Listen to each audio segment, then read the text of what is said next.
सिंधुदुर्ग जिल्ह्यातील कणकवली तालुक्यातील असलदे गावात ग्रामसभेमध्ये एकमताने परप्रांतीयांना जमीन विक्रीस बंदी घालण्याचा एक महत्त्वपूर्ण निर्णय घेण्यात आला. गावाच्या पर्यावरण, सामाजिक एकोपा, स्थानिक हक्क आणि सांस्कृतिक परंपरेला जपण्यासाठी हा ठराव फार महत्त्वाचा मानण्यात आलाय.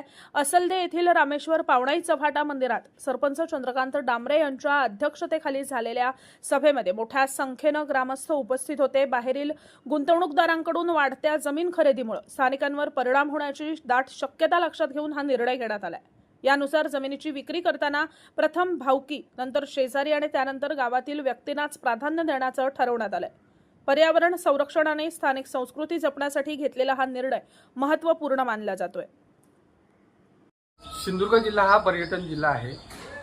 हा निसर्ग सौंदर्याने नटलेला एक जिल्हा आहे आणि या ठिकाणी 120 किलोमीटरचा समुद्र किनारा लाभलेला आहे आणि एका बाजूला सह्याद्रीचा पर्वत आहे आणि या ठिकाणी जैवविविधता आणि येथील निसर्ग सौंदर्य राखण्याचं काम गावातील मंडळींनी केलं पाहिजे.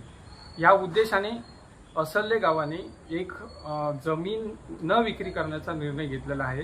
परप्रांतीयांना जमीन विक्री करण्यास आम्ही बंदी केलेली आहे.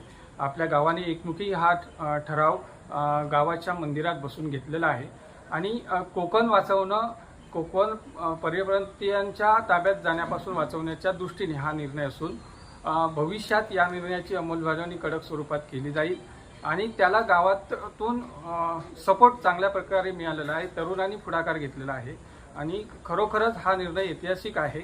यापूर्वी दोडामार्ग तालुक्यातील कोलजर गावाने घेतला होता निर्णय आणि त्या अनुषंगाने त्यांच्या निर्णयाची अभ्यास करून आम्ही त्या धर्तीवर कणकवली तालुक्यातील असलदे गावात हा असा निर्णय घेतलेला आहे. आणि माझं आणि आमच्या सगळ्या सहकाऱ्यांचं मत आहे, आपल्या ज्या गावातील जमिनी आहेत त्या डेव्हलप झाल्या पाहिजेत, तिथे काजू बागा झाल्या पाहिजेत. कारण आमच्या गावातील अर्थव्यवस्था ही जास्त करून एक 50 ते 60% अर्थव्यवस्था काजूवर अवलंबून आहे. काजू, आंबा बागायती आमच्या गावात आहेत आणि एका बाजूने पियाळी नदी गेलेली आहे, पाण्याची मुबलकता आहे. त्यामुळे त्या दृष्टीने आम्ही शेतकऱ्यांना प्रोत्साहन देत आहोत. मी सोसायटीचा चेअरमन देखील असल्यामुळे मी सोसायटीच्या माध्यमातून शेतकऱ्यांना सांगतोय की आम्ही सर्वतोपरी कर्जाच्या स्वरूपात असेल किंवा अन्य मदतीच्या माध्यमातून तुम्ही डेव्हलपमेंटसाठी आम्ही तुम्हाला सहकार्य करतो. त्यामुळे जमिनी विकू नका आणि भूमिपुत्र आहात, तुम्ही विस्थापित होऊ नका. त्यासाठी गाव तुमच्या पाठीशी आहे. अशा पद्धतीचा आज काल आम्ही निर्णय घेतला आणि त्या निर्णयाचं स्वागत सर्व गावांमधून झालं आहे. बऱ्याच लोकांचे फोन आम्हाला आलेले आहेत की अशा पद्धतीचा निर्णय तुम्ही चांगला घेतला, जेणेकरून भूमिपुत्र गावातच राहतील, गावातच टिकतील आणि गावाचं गाव पण टिकेल.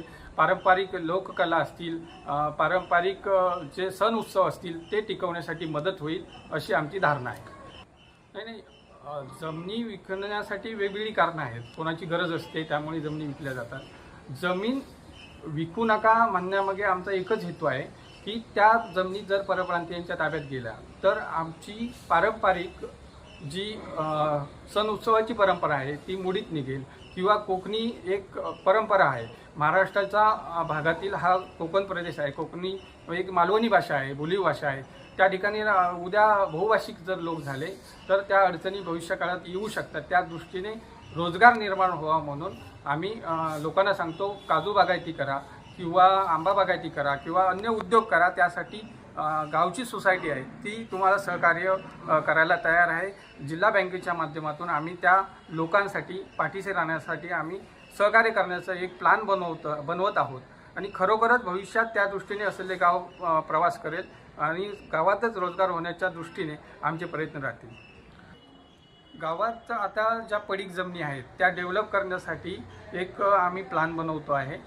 सोसायटीच्या सहकार्याने त्या लोकांना डेव्हलप करण्यासाठी काही कर्ज स्वरूपात मदत करता येईल का त्या दृष्टीने आम्ही नियोजन करतो आहे. आणि त्यामुळे जे मुंबई, पुणे या भागांमध्ये जे लोक जाणारे आहेत, तरुण जात आहेत, त्यांना आपल्याच गावामध्ये राहून नोकऱ्या न करता या ठिकाणी शेती बागायती करून कसं जगता येईल किंवा तिथे त्यांचं आर्थिक उदरनिर्वाहाचं साधन कसं निर्माण करता येईल त्या दृष्टीने गावाचं एक नियोजन सुरू आहे आणि भविष्यात त्या दृष्टीने आमचं गाव प्रयत्न करेल.